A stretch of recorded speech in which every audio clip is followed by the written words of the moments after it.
Good morning students. आज हम करेंगे पार्ट 3 ब्रह्मपुत्र नदी की घाटी अर्थात ब्रह्मपुत्र बेसिन। उत्तरी मैदानों का अति पूर्व भाग ब्रह्मपुत्र बेसिन है। ब्रह्मपुत्र तिब्बत में मानसरोवर झील से निकलती है। कहाँ से निकलती है भाई? ब्रह्मपुत्र मानसरोवर झील से। तब वहाँ यह सांगपो के रूप में प्रचलित है। यह दक्षिण को घूमती है तथा भारत हिमालय के पूर्वांत द्वार में प्रवेश करती है। ठीक है भाई, भारत में कहाँ पर प्रवेश करती है? हिमालय के पूर्वांत द्वार पर। पश्चिम की ओर घूमकर यह असम में लंबी घाटी के द्वार मैदानों में प्रवेश करती है। उसके बाद ब्रह्मपुत्र दक्षिण को मुड़ती है तथा बांग्लादेश में प्रवेश करती है। यहाँ यह पद्मा से मिल जाती है तथा सुंदरवन डेल्टा में समाप्त होती है। ब्रह्मपुत्र बेसिन असम में संकरा मैदान है। यही बेसिन तीन ओर से पहाड़ियों तथा पर्वतों से घिरी हुई है। खासी, गारो, जैंतिया तथा नागा पहाड़ियाँ इसके दक्षिणी ओर हैं।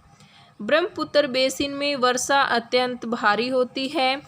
नदी अपने किनारों से ऊपर प्रभावित होती है और कभी कभी बाढ़ का कारण भी बनती है।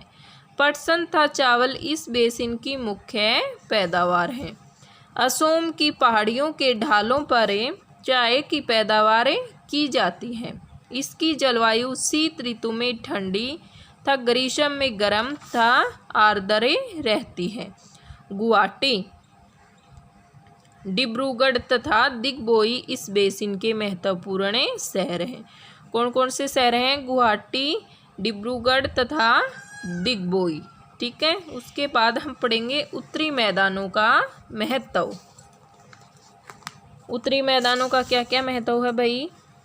ये मैदान भारत के लिए अनेकों प्रकार से महत्वपूर्ण है। पॉइंट 1 है, ये मैदान नदियों द्वारा लाई गई जलोढ़ मिट्टी से बने हैं। यह मिट्टी अधिक उपजाऊ व कोमल होती है। मुख्य फसलों के रूप में गेहूं, चावल, गन्ना, दालें, तिलहन तथा पटसन यहाँ अधिक पाए जाते हैं। ये मैदान भारत के भोजपात्र कहलाते हैं। कौन से मैदान भाई? उत्तरी मैदान। ठीक है, इन मैदानों की भूमि कोमल, स्तरीय तथा समतल है। इसलिए कुएं, मोटर कुएं तथा नहरें सिंचाई के लिए खोदी जा सकती हैं।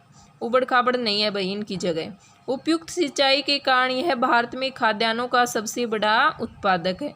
खाद्यान्न होते हैं भाई जो खाने योग्य अनाज होता है, ठीक है, वो सबसे अधिक इन्हीं मैदानों के अंदर होता है।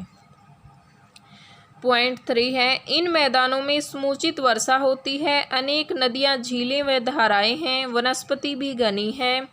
ये तत्व जलवायु को प्रभावित करते हैं तथा इसे सहनीय बनाते हैं।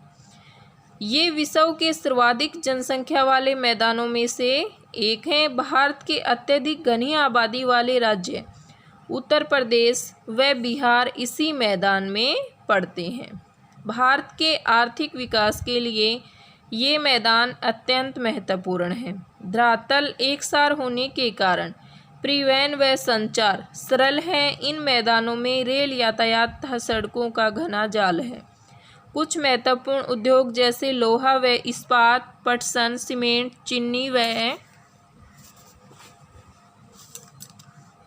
कपड़ा मिल संपूर्ण क्षेत्र में समान रूप से फैले हैं। गंगा हमारी सबसे पवित्र नदी है। इसका जल पवित्र माना जाता है, लेकिन यह पवित्र जल प्रदूषित हो रहा है। गंगा के किनारे स्थित अनेक शहरों व उद्योगों का अपशिष्ट होता है कूड़ा कचरा, इसके जल को प्रदूषित कर रहा है। जल पीने के लिए उपयुक्त नहीं है।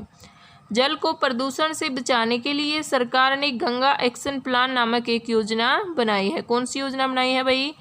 गंगा का जो प्रदूषण है उसको कम करने के लिए गंगा एक्शन प्लान।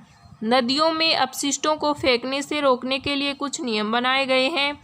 हमें इसके जल को साफ रखने का प्रयास करना चाहिए। ठीक है, आज ये हमारा पाठ कंप्लीट हो गया है। आपको ये भी याद करने हैं अच्छे से महत्वपूर्ण विवरण। उत्तर का उपजाऊ मैदान हिमालयी क्षेत्र के दक्षिण में स्थित है। डेल्टा साधारण रूप से आकृति में तिकोना होता है। इलाहाबाद में यमुना गंगा से मिल जाती है। यह स्थान संगम के नाम से प्रचलित है। गंगा बेसिन में सतलुज बेसिन की अपेक्षा अधिक वर्षा होती है। सुंदरवन का प्रमुख भाग बांग्लादेश में है। ब्रह्मपुत्र तिब्बत में मानसरोवर झील से निकलती है। कहाँ से निकलती है भाई? ब्रह्मपुत्र जो नदी है तिब्बत में मानसरोवर झील से। गंगा के जल को प्रदूषण से बचाने के लिए गंगा एक्शन प्लान नामक एक योजना बनाई है। ठीक है।